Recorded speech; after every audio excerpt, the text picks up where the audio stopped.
আসসালামু আলাইকুম প্রিয় সাংবাদিক ভাই বোনেরা এবং প্রিয় দেশবাসী। আজকে আপনারা জানেন যে জাতীয় সংসদের অধিবেশন ছিল এবং জাতীয় সংসদের এই অধিবেশনগুলোতে অন্তর্বর্তী সরকারের সময়ে প্রণীত যে অধ্যাদেশগুলো হয়েছিল সেই অধ্যাদেশগুলো নিয়ে মূলত সেগুলোকে বিল হিসেবে উপস্থাপন করা হচ্ছে এবং আইনে পরিণত করা হচ্ছে। আপনারা জানেন যে একটি বিশেষ কমিটির মাধ্যমে একটা প্রাথমিক যাচাই বাছাই হয়েছিল এই অধ্যাদেশগুলো, যেখানে 98টি অধ্যাদেশে সরকার দল এবং বিরোধী দল ঐক্যমত পোষণ করেছে এবং সরকার দলের পক্ষ থেকে কিছু অধ্যাদেশকে তারা অধিকতর সংশোধনের জন্য বলেছে এবং কিছু অধ্যাদেশকে তারা রহিতকরণ এবং হেফাজতে নিয়েছে। এবং এর মধ্যে অত্যন্ত গুরুত্বপূর্ণ কিছু অধ্যাদেশ ছিল, যেরকম গুম প্রতিকার প্রতিরোধ অধ্যাদেশ, স্বাধীন বিচার বিভাগের জন্য বিচার বিভাগ সচিবালয় অধ্যাদেশ, মানবাধিকার অধ্যাদেশ ইত্যাদি। স্থানীয় সরকার সম্পর্কিত অনেকগুলো অধ্যাদেশ ছিল। ফলে আজকে এর কয়েকটি অধ্যাদেশ যেগুলো নিয়ে বিরোধী দলের পক্ষ থেকে নোট অফ ডিসেন্ট ছিল, সেই অধ্যাদেশগুলো উপস্থাপন করা হয়েছিল। উপস্থাপন করার পরবর্তীতে বিরোধী দলের পক্ষ থেকে আমরা সেখানে আমাদের সুস্পষ্ট বক্তব্য বিরোধী দলের প্রতিনিধিরা সেখানে পেশ করেন এবং তার সুস্পষ্ট কোনো জবাব সরকারের যারা দায়িত্বশীল, যারা মন্ত্রী প্রতিমন্ত্রীরা ছিলেন তাদের থেকে আমরা পাইনি। আপনারা জানেন যে আজকে অত্যন্ত গুরুত্বপূর্ণ যা মানবাধিকার বিষয়ক অধ্যাদেশ এবং স্বাধীন বিচার বিভাগের জন্য যে আমাদের এত লড়াই সংগ্রাম, সেই স্বাধীন বিচার বিভাগের জন্য বিচারপতি নিয়োগ অধ্যাদেশ এবং বিচার বিভাগের স্বতন্ত্র সচিবালয়ের যে অধ্যাদেশটি ছিল সেই অধ্যাদেশগুলো কিন্তু তারা বাতিল করে দিচ্ছে। এছাড়াও স্থানীয় সরকার সম্পর্কিত অনেকগুলো অধ্যাদেশ যেটার মাধ্যমে সংবিধান বিরোধী অবস্থান তারা নিচ্ছে, যারা নিজেরাই এত সংবিধানের কথা বলে, প্রশাসক নিয়োগ করে দলীয়করণ করে এবং স্থানীয় সরকার প্রতিষ্ঠানটি যদি না দাঁড়ায় সেই ব্যবস্থার জন্য তারা কিছু অধ্যাদেশকে আইনে পরিণত করেছে বিরোধী দলের যৌক্তিক আপত্তি সত্ত্বেও। এবং একটা পর্যায়ে মাননীয় বিরোধী দলের নেতার নেতৃত্বে আমরা আজকে একটি সাময়িক ওয়াকআউটও করতে বাধ্য হয়েছি, কারণ গণতন্ত্র বিরোধী গণবিরোধী অনেকগুলো আইন আজকের এই মহান সংসদে আইনে পরিণত করে আজকে সংসদকে কলুষিত করা হয়েছে। সেই সম্পর্কেই আজকে বিস্তারিত এখন দেশবাসীর উদ্দেশ্যে এবং আপনাদের উদ্দেশ্যে মাননীয় বিরোধী দলের নেতা বিরোধী দলের পক্ষ থেকে অবস্থান ব্যক্ত করবেন। আসসালামু আলাইকুম ওয়া রাহমাতুল্লাহ। সাংবাদিক বন্ধুগণ এবং প্রিয় দেশবাসী, আপনারা ইতিমধ্যে অবহিত হয়েছেন সংবাদ মাধ্যমে এবং এইমাত্র বিরোধী দলীয় চিফ হুইপ যেটা বললেন তিনিও অনেকটা স্পষ্ট করেছেন। আজকে সকাল এবং বিকাল দুই দফায় সংসদ অধিবেশন অনুষ্ঠিত হয়েছে। দুই দফায় এমন কিছু বিল সংসদের সামনে এসেছিল, কিছু বিলে আমাদের কোনো আপত্তি ছিল না। আমরা মনে করি যে এইগুলা জনস্বার্থে প্রয়োজন, সেই বিলগুলোতে আমরা সম্মত হয়েছি এবং সর্বসম্মতিক্রমে সেইটা পাশ হয়েছে। আবার কিছু বিল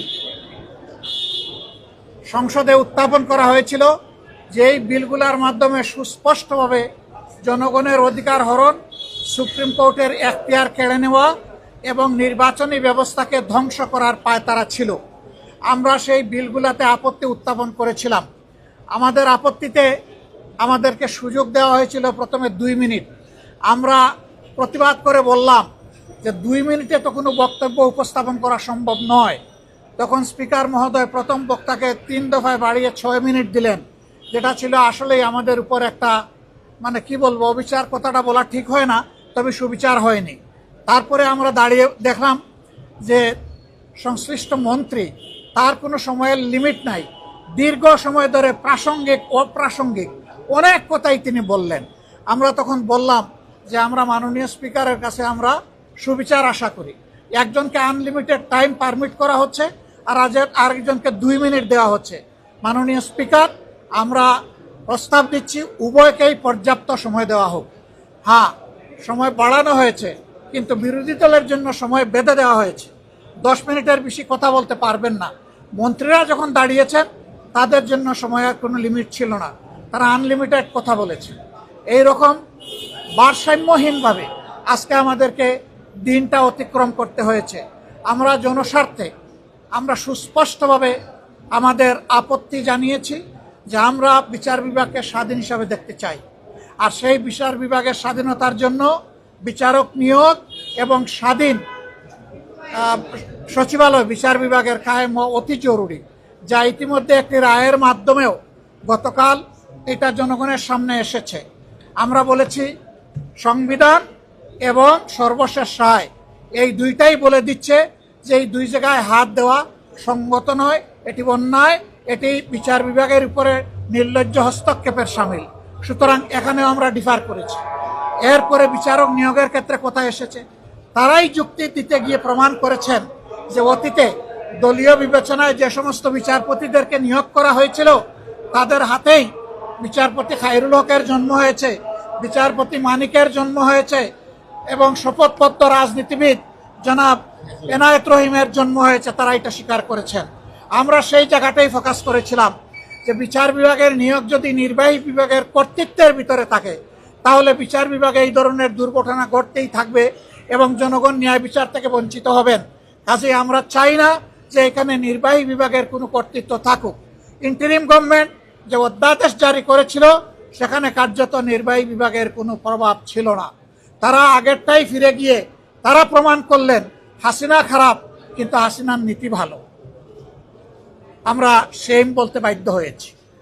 এটা কখনো হতে পারে না। যে পদ্ধতি ফ্যাসিবাদের জন্ম দিয়েছিল সেই পদ্ধতি আবার বাংলাদেশের বিচার ব্যবস্থায় ফিরে আসুক, এটা আমরা কামনা করি না, এটা আমরা চাই না। এখানেও আমরা আমাদের তীব্র প্রতিবাদ রেকর্ড করেছি। এরপরে আপনারা দেখেছেন স্থানীয় সরকার বিল। স্থানীয় সরকারের 4টা বিল ছিল, জেলা পরিষদ, উপজেলা পরিষদ, সিটি কর্পোরেশন এবং পৌরসভা। এই সব জায়গায় বেপরোয়াভাবে অনেক জায়গায় ইতিমধ্যে দলীয় প্রশাসক নিয়োগ করে এই জায়গাগুলোকে কলুষিত করা হয়েছে। অথচ বিএনপি তাদের 31 দফা সংস্কার প্রস্তাব এবং তাদের নির্বাচনী ইশতেহার 2 জায়গায় পরিষ্কার বলেছে স্থানীয় সরকার লেভেলে যদি কোনো নির্বাচিত জনপ্রতিনিধি মারা যান অথবা কোর্টের দ্বারা সুস্পষ্ট দণ্ডিত হন সেই ক্ষেত্রেই কেবল প্রশাসক বসানো হবে, অন্যথায় নয়। এখন কোন কারণে তারা বসালেন তার কোনো জবাব তারা আমাদেরকে দিতে পারেননি। তারা মূলত এই টায়ারগুলোকে নির্লজ্জ দলীয়করণই করেছেন এবং তারও প্রতিবাদ আমরা জানিয়েছি। আমরা আশঙ্কা করছি এইভাবে বাংলাদেশের সবগুলো প্রতিষ্ঠানকে একদলীয় দলীয়করণ করা হবে। কার্যত এটি হবে আরেকটা ফ্যাসিজম, কার্যত এটি হবে আরেকটা অলিখিত বাকশাল। আমরা সেই বাকশালও চাই না, আমরা সেই ফ্যাসিজমও চাই না।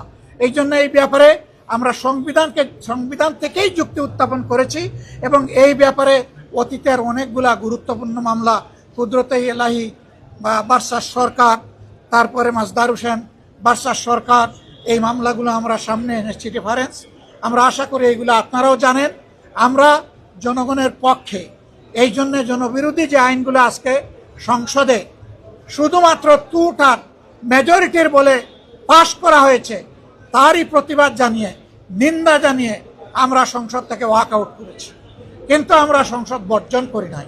আমরা যাব, জনগণের হয়ে কথা বলবো, জনগণের স্বার্থের পক্ষে অবস্থান অক্ষুণ্ণ রাখবো। জনগণের স্বার্থের বিপক্ষে কিছু হলে আমাদের কণ্ঠ আবারও গর্জন করে উঠবে জনগণের অধিকারের পক্ষে ইনশাআল্লাহ তাআলা রাজিম। সাংবাদিক বন্ধুগণ, আপনারা পাশে থাকবেন। প্রিয় দেশবাসী, আপনাদের অধিকারের জন্য আমরা লড়াই চালিয়ে যাচ্ছি, লড়াই আমরা চালিয়ে যাব। কোনো অন্যায়ের কাছে আমরা মাথা নত করব না। আল্লাহ হাফেজ। বাংলাদেশ জিন্দাবাদ। হ্যাঁ, আমরা আজকে শেরপুর এবং বগুড়ায় 2টা নির্বাচন হয়েছে।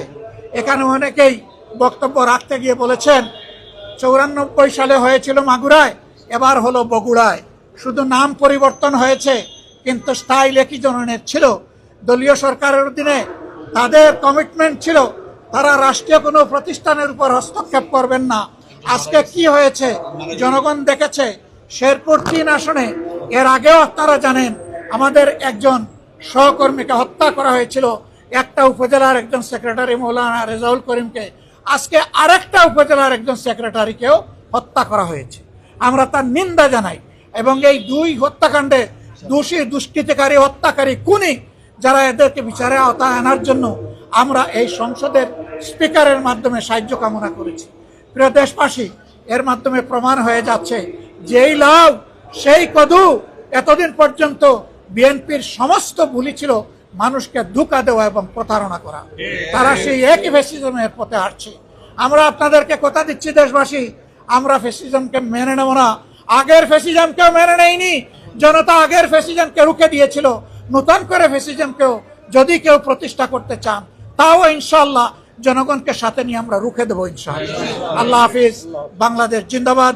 আসসালামু আলাইকুম ওয়া রাহমাতুল্লাহ। ঠিক আছে।